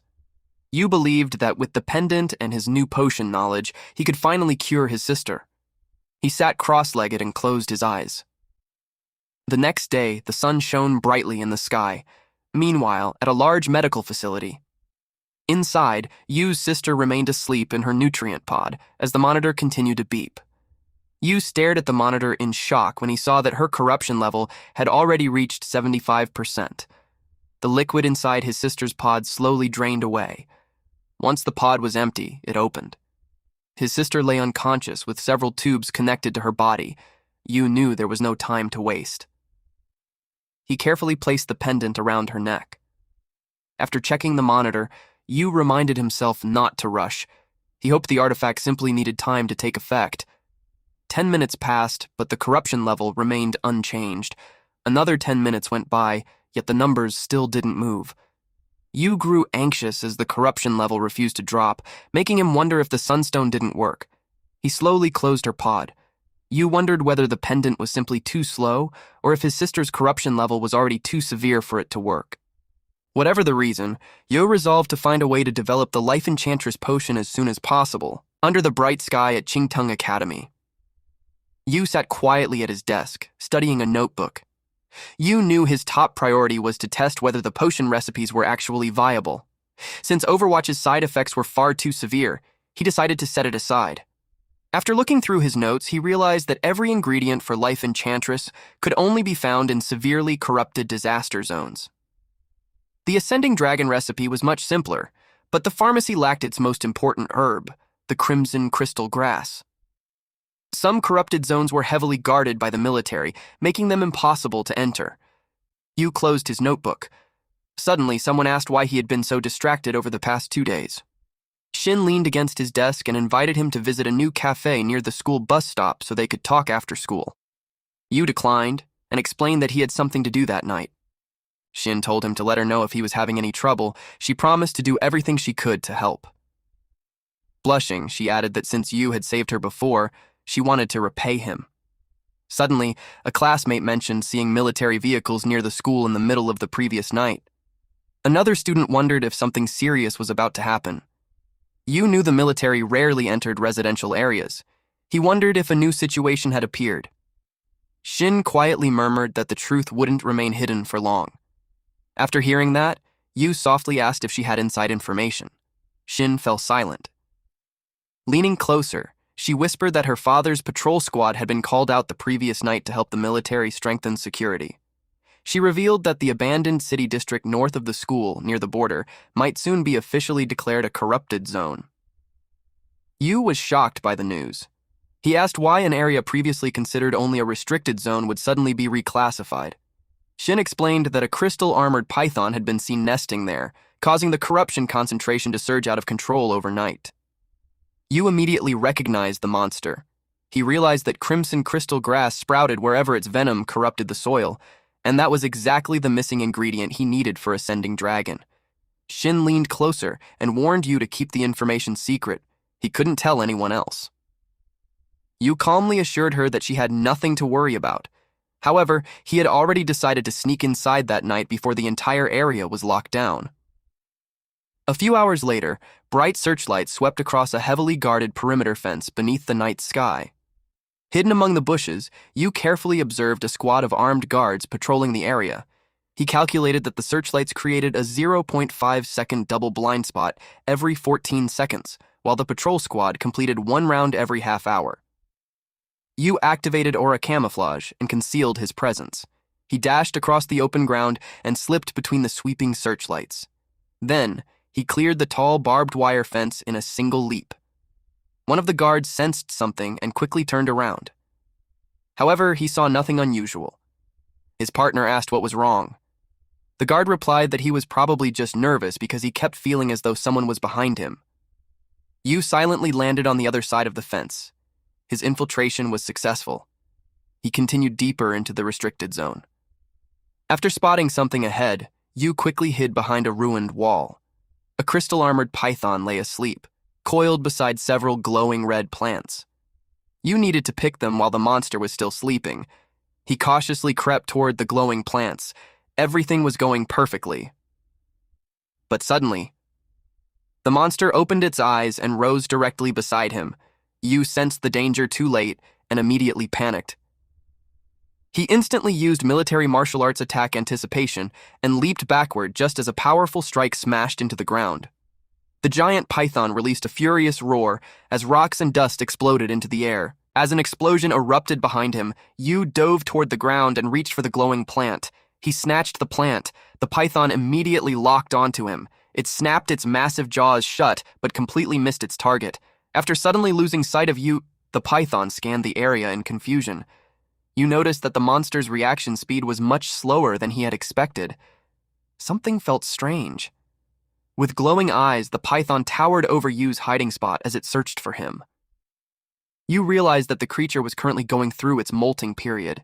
Suddenly, the python unleashed a violent strike that shattered the ground and crushed the abandoned cars nearby. Yu leaped backward just in time. He quickly realized that his body temperature had exposed his location. If he blindly ran across the open area, he would only get himself killed. The giant python dove toward him again, its massive head barely missing Yu as he ducked. Yu started running. Doing the exact opposite of what the monster expected was his only chance to survive. He sprinted down a narrow path between the ruined buildings while the massive snake chased after him. Yu knew the narrow alleyway would restrict the giant monster's movements. He slipped into an alley and narrowly avoided a massive impact behind him. Yu felt relieved when he saw that the monster couldn't follow him inside. The python roared furiously as its massive head became firmly wedged between the stone walls. Yu declared that it was time to finish the battle. The python desperately snapped its jaws while struggling to force its way inside. Yu stood his ground as the monster opened its massive maw and released a deafening roar. He explained that he hadn't run away out of fear. He had only been searching for the perfect chance to kill it. The giant python hissed as it desperately tried to force its way through the stone ruins. Extending his claw-like hand, Yu prepared to attack. He charged straight toward the monster. Yu knew that its scales hadn't fully hardened after molting, so he only needed to strike its weak point. He drove his claws deep between the creature's scales. Clinging tightly to the thrashing monster, Yu endured as it released a furious roar. Enraged, the python exhaled sharply as its eyes glowed bright red. Suddenly it noticed something. In a flash, Yu unleashed a devastating strike that tore straight through the python's maw. The giant beast crashed heavily to the ground, completely defeated. Yu realized that he had actually defeated the crystal-armored python alone with a single strike. A system notification congratulated him as his claw skill proficiency increased by 5%, raising his level 1 proficiency to 95%. Yu wondered aloud what new effect would be unlocked once his claw skill leveled up. After that, Yu arrived outside Tongxindi Pharmacy. He entered the pharmacy. He already had the recipe, ingredients, and techniques he needed. As long as he found a usable potion mixing room, he could create Ascending Dragon. However, one of the workers shouted at him and drove him away. They called him crazy for asking to borrow such expensive mixing equipment. Yu tried another pharmacy but was rejected again. Night fell. Yu sighed as he realized that Senior Yang had owned a private laboratory, so he never needed to worry about finding a place. Those memories had seriously misled him. He walked down the street and wondered if he should simply buy his own equipment. However, even ordinary equipment would cost him hundreds of thousands, or possibly millions. Suddenly, a sharp creaking sound caught his attention. Yu stopped in front of a shop called Xingshan Hall and found the name strangely familiar. Peeking through the open door, he wondered if it was also a pharmacy. Yu figured he had nothing to lose, so he walked inside to ask. He found the clerk completely absorbed in a mobile game. The man screamed furiously at his phone, shouting at his teammates to kill the enemy and demanding to know why they couldn't use flash and crit properly. Yu remarked that the man hadn't even noticed someone entering the shop. Honestly, it was a miracle the place hadn't gone out of business yet. Yu asked if the pharmacy had a potion mixing room. The clerk asked why he wanted to know. Yu offered him 1,000 wen to rent the potion room for 2 hours. The young clerk asked who Yu thought he was to believe he could simply rent the room. Yu immediately raised his offer to 2,000 wen and threatened to leave. The clerk hesitated. The clerk quickly changed his mind and happily accepted the stack of cash. He told Yu to follow him. The clerk secretly smiled to himself, since he was only renting out the potion room anyway. He planned to delete the surveillance footage later, ensuring that no one would ever find out. He reminded Yu that he only had 2 hours and needed to clean everything before returning the room to its original state. The clerk firmly added that Yu wouldn't receive a refund even if he used the room for less than 2 hours. Then, he opened the door. He also warned Yu not to break anything, or he would have to pay the full cost. Yu dismissively replied that he understood and told him to return to his game. After looking around the spacious room, Yu felt satisfied. It had all the equipment needed to mix Ascending Dragon, making the money well spent. He put on a hazmat suit and noticed that it appeared to belong to a female potion maker. Yu knew the kid watching the shop had secretly allowed him inside. It would be troublesome if the potion maker returned and caught him. So, he needed to hurry. First, he needed to focus on extracting the medicinal herbs. He carefully placed a pink herb inside the extraction machine. After he turned the dial, the machine clicked into action. Sometime later, Yu examined the extracted liquids he had prepared. He started mixing them according to the exact proportions listed in the recipe. The golden mixture boiled and bubbled inside the container. Suddenly, dark steam rose from the mixture. Yu stared at it in surprise. Without warning, the boiling mixture exploded, forcing Yu to shield himself from the blast. Sweat rolled down his cheek as he wondered if the attempt had failed. Looking down, he saw the spilled liquid covering the desk. That was when Yu realized that the liquid had solidified. His attempt had actually succeeded. Yu noted that each tube held 50 milliliters. This meant he could divide the mixture perfectly into 4 portions. Deciding to test Ascending Dragon first, Yu drank 1 tube. He immediately grimaced at its terrible taste. Suddenly, Yu's eyes widened as the potion took effect. Intense dark energy surged violently throughout his body. He realized that Ascending Dragon's greatest function wasn't simply boosting vitality. Instead, it mobilized all the undigested energy stored inside the body and allowed it to be absorbed a second time. Bright blue energy surged through his system. Time slowly passed, as Yu waited for the energy to finish digesting. He noted that in terms of vitality alone, Ascending Dragon was 20 times more powerful than an ordinary blood-boosting potion. It could also regulate the vitality throughout his body, creating even more room for future improvement. Yu realized that the recipe was truly worthy of Senior Yang's nearly 10 years of painstaking work. If it spread throughout Huaxia, the nation's overall strength could take a massive leap forward. However, Yu knew his current strength was still insufficient. If he rashly revealed the recipe, he would likely lose control over his own fate. After packing his notebook into his bag, he decided to consider popularizing it later. Suddenly, Xingshan Hall crossed his mind. From the memories of a soldier he had once incinerated, Yu remembered that his family business was Xingshan Hall. Yu recalled that his business-savvy sister should have inherited the family business by now. That made him wonder if it was really okay for the shop to be in such a deserted state. He placed a silver vial on top of a small slip of paper. Since they shared this connection, he might as well earn some good karma. With his backpack slung over his shoulder, Yu left the room. Back inside the shop, Yu announced that he had cleaned everything and was leaving. The clerk quickly ran after him and asked for his phone number so they could contact each other directly if they ever needed anything.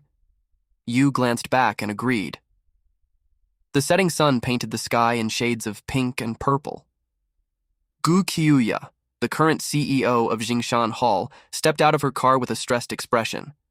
The last of her family's remaining properties had already been sold, yet their potion research had still failed. She walked inside, wishing her brother were still there to guide her. Chen Fei, the clerk, greeted her as she returned. Qiuya was surprised when she noticed a glowing silver vial sitting on the counter. She picked up the vial and the slip of paper, annoyed that Fei had actually allowed a stranger inside. After examining the note labeled New Vitality Potion, she decided to test it and find out what was going on. 10 minutes later, Qiuya stormed into the shop and demanded to know who had entered her mixing room that day. Fei immediately apologized and admitted his mistake. He promised that he would never do it again. She grabbed Fei by the collar and demanded to meet the person immediately. Confused, Fei explained that the man had left a long time ago, but he had managed to get his phone number. Fei's expression fell when an automated voice informed him that the phone had been turned off. Qiuya ordered him to keep calling until the man answered. She even offered him a 100,000 yen bonus if he managed to contact him. Internally, she realized that the man was a true master who had created a potion 20 times more effective than anything currently on the market. At the black market, a crowd gathered around a large sign. It advertised an invincible body-strengthening potion with 20 times the effectiveness and a hidden surprise. One vial cost 500,000 yuan, while the price doubled for the second, and supplies were limited. Yu sat quietly on the ground with his hood raised, waiting for customers beside his display. One man scoffed and called it an obvious scam since even blood-boosting potions were only twice as effective. He questioned how this potion could possibly be 20 times stronger. Another man pointed out that it was a suspicious green potion with no certification. He asked who would take responsibility if some unlucky fool drank it and died. Facing the skeptical crowd, Yu replied that he would never sell something so valuable if he weren't desperate to pay his sister's medical bills. Suddenly, a luxury car pulled up. A wealthy young man named Cao Kun stepped out with his followers. His blonde companion noticed the large crowd and pointed it out. He thought something interesting was happening. Cao Kun decided to head over and take a look. The blonde lackey loudly ordered everyone to move aside and clear a path for Kun. After reading the sign, Kun found it amusing that the potion became more expensive the more someone bought. He smirked and raised a vial, declaring that he had plenty of pocket money. Kun wanted to test the potion's effects himself. Suddenly, someone behind them questioned whether Kun was just a shill hired by the stall owner. A massive, muscular man towered over them. He angrily declared that the claim of 20 times effectiveness was fake. After spending 5 years in the black market, he had seen plenty of cheap tricks involving hired shills. Kun snapped back and demanded to know who the man was calling a shill. He proudly revealed that he was the eldest young master of the Cao family, which owned Minghai Pharmacy. The blonde lackey added that his boss's family owned the largest pharmaceutical company in all of Yongzhou. The muscular man declared that talk was cheap and loudly proposed a bet. If the potion worked, he would kneel, kowtow, and admit his mistake. However, if it failed, he would smash the stall and demand 200,000 yen as compensation for mental damage. He slammed his heavy battle axe into the ground, shattering the pavement. Kun became nervous since this had nothing to do with him. He figured that he simply wouldn't buy the potion if things went wrong. He stepped back and gave up on buying it. But in a flash, Yu knocked the massive man flat onto his back. Dark energy swirled around Yu's clawed hand as his eyes glowed intensely. He slammed the huge man into the ground with full force, shattering the concrete beneath him. Yu coldly told the man to remain silent if he wasn't going to buy the potion.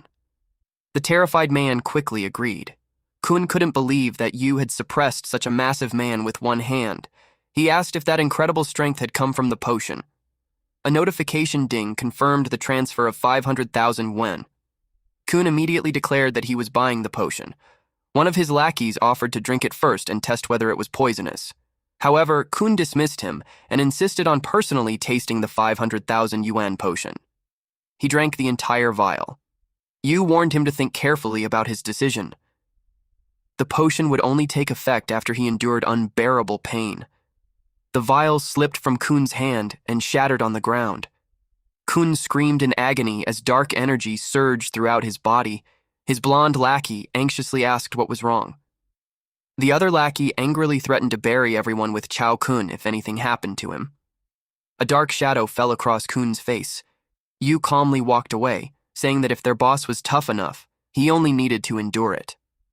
Dark energy surged around Kun as he sat cross-legged and activated the Cao family substitution technique.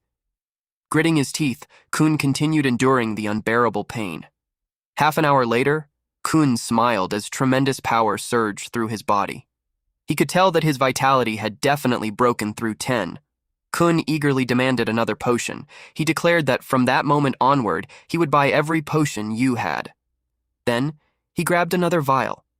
Yu informed him that the second bottle would cost 1 million yuan because the price doubled with every purchase. He also explained that each person could only drink 1 bottle per month.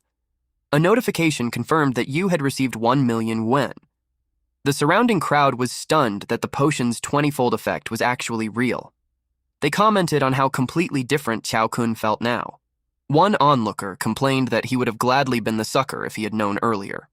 Others remarked that, judging by Lin Yu's aura and techniques, he was clearly no ordinary person. Then, Cao Kun pointed at the muscular man. He reminded him that it was time to keep his promise and kneel. The huge man immediately dropped to his knees and kowtowed. He loudly admitted that he had failed to recognize true greatness.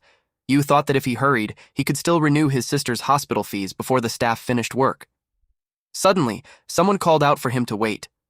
Addressing Yu as master, Kun offered to hire him as the Cao family's specially appointed potion maker. He told Yu to name any annual salary and conditions he wanted. Yu replied that he was used to living freely and didn't like being restricted. Kun understood and proposed a partnership instead. He suggested that Yu provide the recipe, while the Cao family handled production. He added that if Yu believed he wasn't qualified to negotiate the contract, he could immediately call his father, the patriarch of the Cao family. Yu thought about the 5 main medicinal ingredients still missing for Life Enchantress. Finding them alone would take far too long, even after he became a warrior. He realized that he could use the Cao family's resources. Yu stated that he would consider the partnership if the Cao family helped him find 5 medicinal ingredients.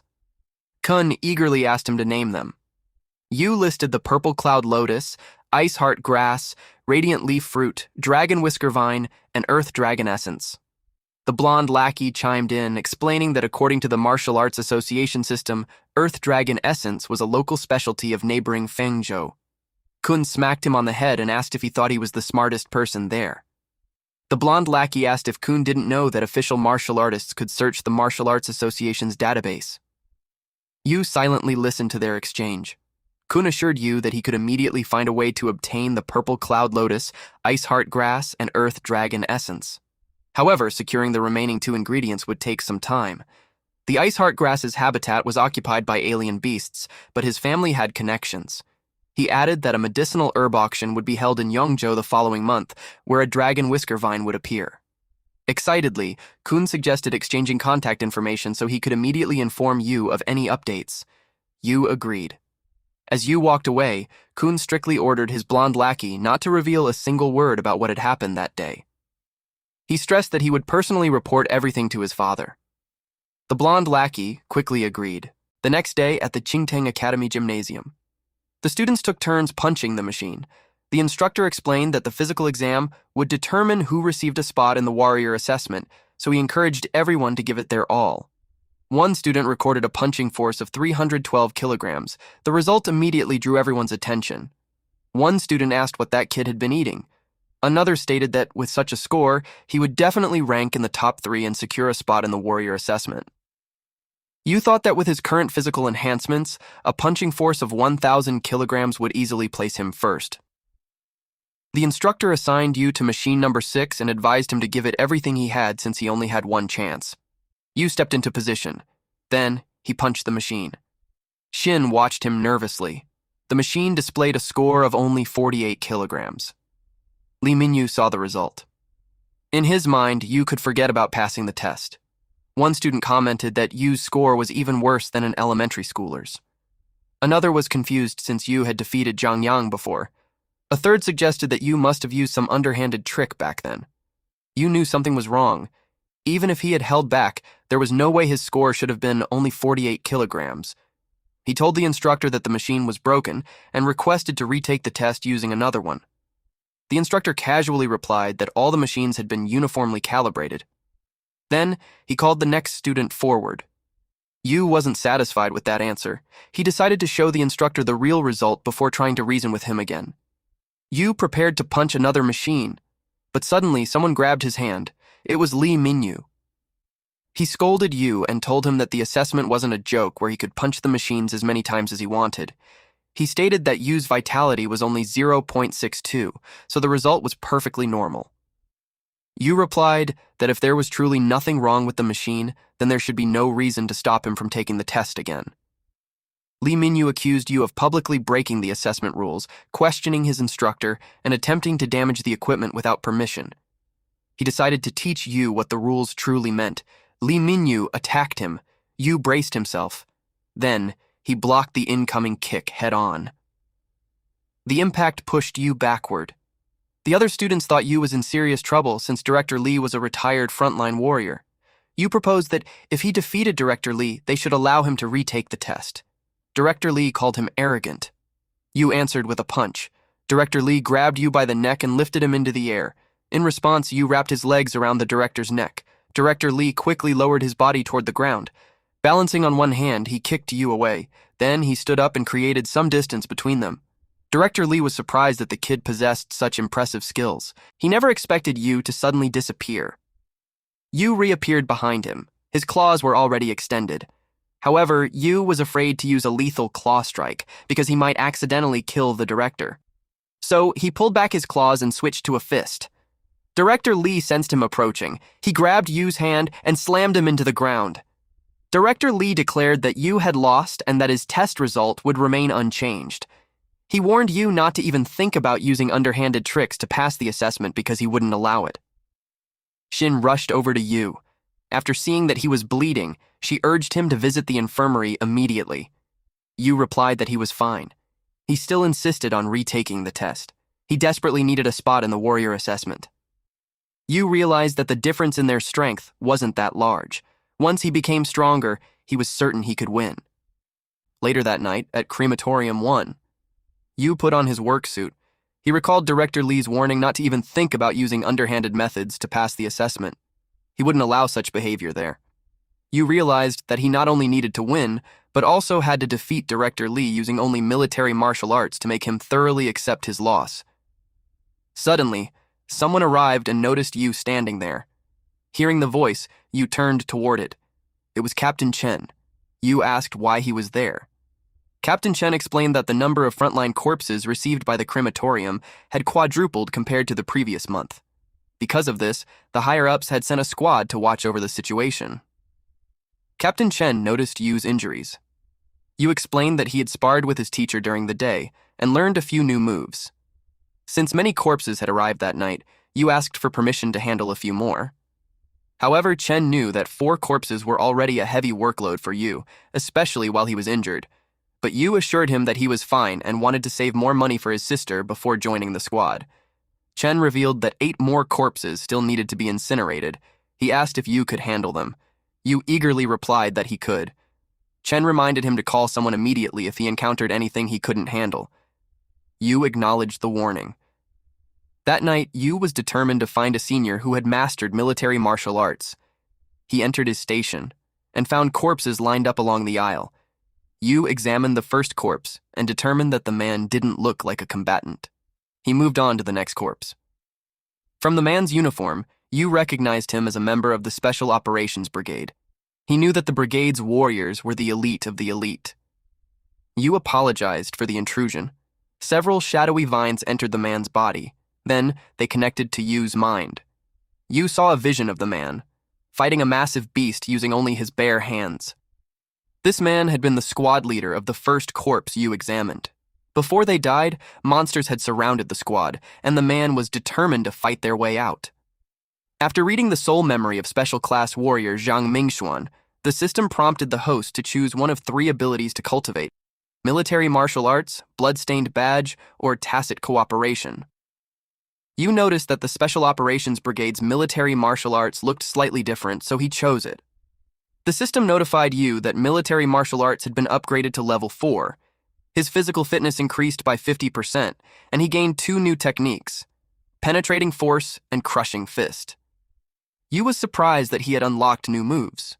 At the same time, the soul devouring system had also evolved.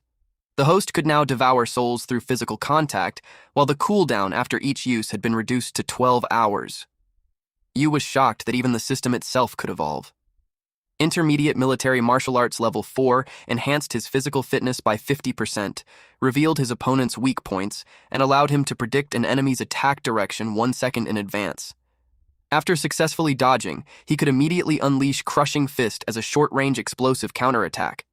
While attacking, he could also send force directly into his opponent's body, bypassing their surface defenses and striking their internal organs.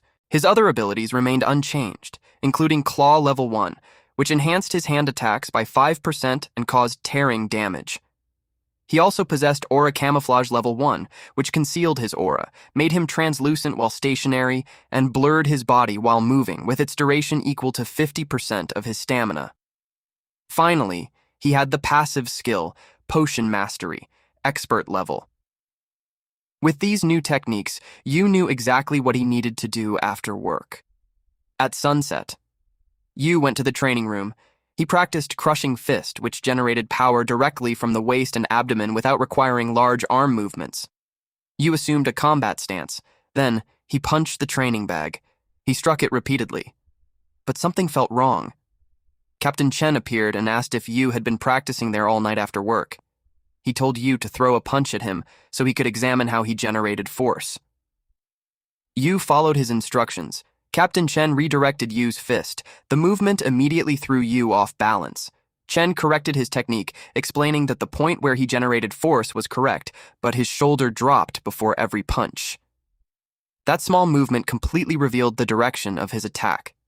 He then explained that the power behind Crushing Fist traveled directly from the waist to the elbow, while the shoulder only acted as a conduit. He advised you to completely relax his shoulders and rely entirely on the twisting motion of his waist and abdomen. After hearing that, you eagerly tried again. He struck the training bag. You celebrated when he finally performed the technique correctly. Curious, Captain Chen asked how long you had been practicing the move. You casually replied that he had only started that night. The answer left Chen stunned. Not only had you learned Crushing Fist in a single night, but he had also mastered penetrating force well enough to shatter the material inside the training bag. Chen couldn't help wondering if this kid was some kind of prodigy. The next day, back at Qingtang Academy, the punching force rankings placed Wang Sen first with 196 kilograms, followed by Chen Hu with 192 kilograms, Wu Wendao with 188 kilograms, Zheng Wentian with 182 kilograms, Xu Qiaohe with 178 kilograms, and Lin Yu with only 48 kilograms. Some students scoffed that someone at Lin Yu's level still dreamed of becoming a warrior. They believed he must have used some underhanded trick to defeat Zhang Yang. Others claimed they had heard that he had one-shotted Director Li the previous day. In their eyes, using such cheap tricks was both disgraceful and embarrassing.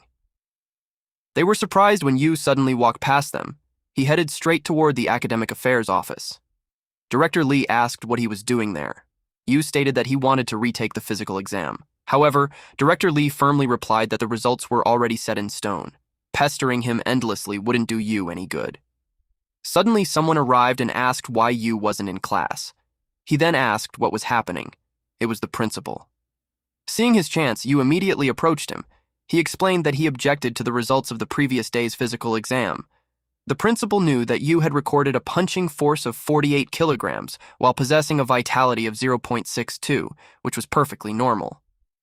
He asked what grounds Yu had for objecting. Citing Article 32 of the school rules, Yu stated that any student who objected to a lesson or assessment could request a public duel with the proctor for verification. With that, he formally challenged Director Lee to a duel. The principal burst into laughter and praised Yu's courage. Director Lee reminded the principal that he had already defeated Lin Yu the previous day. Yu replied that if Director Lee had already beaten him once, there should be no harm in doing it again. Then, he directly challenged the director by asking if he was afraid of losing this time. The principal laughed again and remarked that Yu reminded him of himself when he was younger. He explained that anyone who wanted to become a warrior needed that kind of courage and persistence. He declared that if Yu won the duel, he would make a special exception and allow him to retake the assessment. News of the challenge quickly spread throughout the school. Everyone rushed over after hearing that Yu had once again challenged Director Lee to a duel. Many found it unbelievable, wondering if yesterday's one-move defeat had knocked some sense into him or knocked it out completely. Inside the gymnasium, the two faced each other. Director Lee sneered and remarked that yesterday's lesson clearly hadn't been enough. This time, he intended to teach Yu properly. Director Lee attacked first with a kick. Seeing Director Lee use such a dangerous move from the very beginning, Yu decided that he wouldn't hold back either. Our boy ducked beneath the attack. Yu immediately tried to punch him, but Director Lee caught his hand and attempted to throw him over his shoulder. However, Yu didn't fall. Instead, he grabbed the director's shoulder. Director Lee was stunned. Yu moved in front of him and broke free from his grip. Director Lee couldn't believe that this kid had neutralized his attack. Power surged through Yu's fist. He drove his fist into Director Lee. The impact made the director groan in pain. Director Lee declared that he couldn't afford to lose. Suddenly, Yu appeared behind him. Then he grabbed Director Lee's shoulder and calmly stated that if they had been on a real battlefield, the director would already be dead. The audience couldn't believe that Yu had won. This time he hadn't disappeared. His hand hadn't transformed into a claw either. He had defeated Director Lee using nothing but his bare hands. Director Lee found it impossible for an ordinary student to improve so much overnight. Yu asked the principal to confirm whether he could retake the test. The principal agreed. He had personally inspected the machine, so he could guarantee that there was nothing wrong with it. Internally, the principal believed that the kid's strength couldn't possibly be limited to a vitality of 0.62. Yu walked toward the machine. He prepared to strike it. Then, without wasting another second, he unleashed a devastating punch. Yu's expression turned completely serious. Everyone in the audience waited curiously for the result. Director Lee's jaw dropped. The principal was left speechless. Then, the screen flashed a result that left the entire gym frozen in disbelief. Yu's punching force had reached a monstrous 20,155 kilograms. Thanks for watching, bros. If you enjoyed this update, make sure to drop a like and hit subscribe so you never miss the next chapter we upload here on Manhwa Updater. New episodes from the main Manhwa dealer channel will always land here every week, so stick around and stay updated. And hey, if you want more fire stories, check out the latest upload on the main channel right after this. As always, stay cool, stay awesome, and I'll see you in the next one.